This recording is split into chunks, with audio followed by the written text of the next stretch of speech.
RMB becomes used internationally and the extent to which it's going to be used internationally is going to depend upon the markets.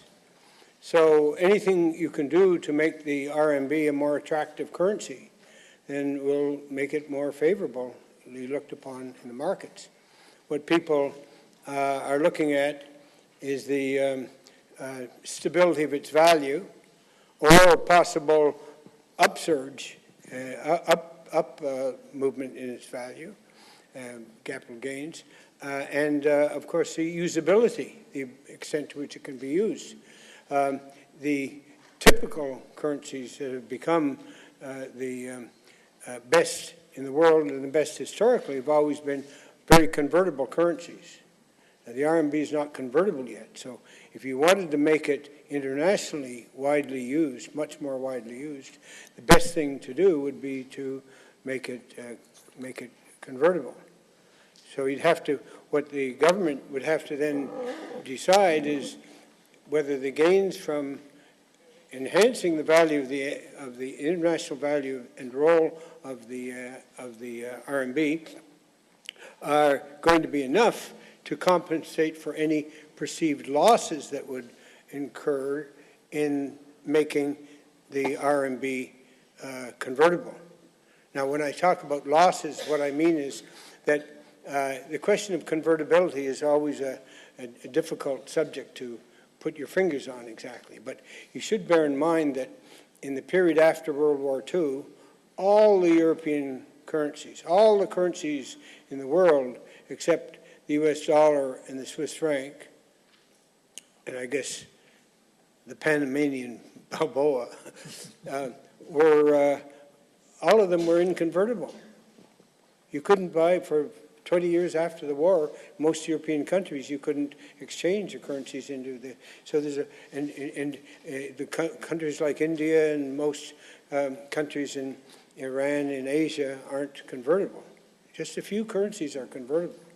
And the question then that you have to ask is, well, now China is different from all those other countries because China has 10 times more reserves than any of them, except Japan.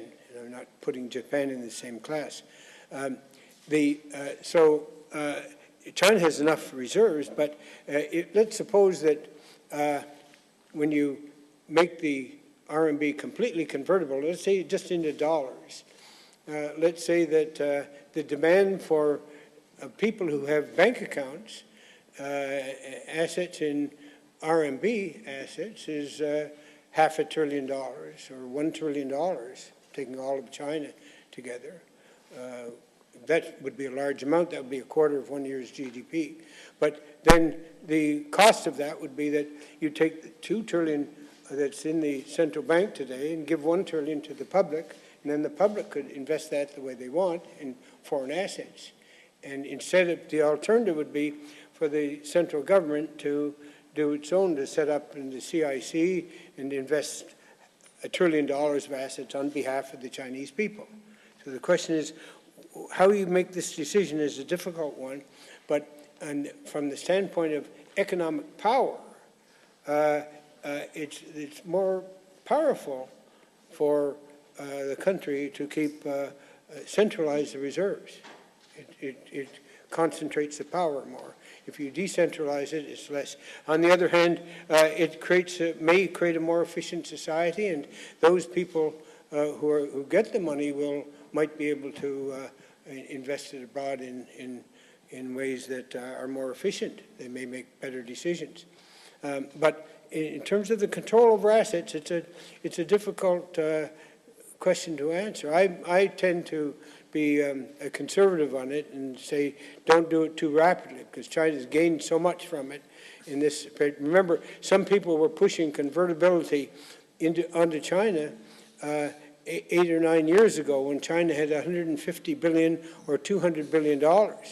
And that would have just weakened China incredibly to have done it at that stage. Now it's at some point it's going to become an attractive item, and I think that would be the point. But in terms of internationalism, the best way would be to make it convertible.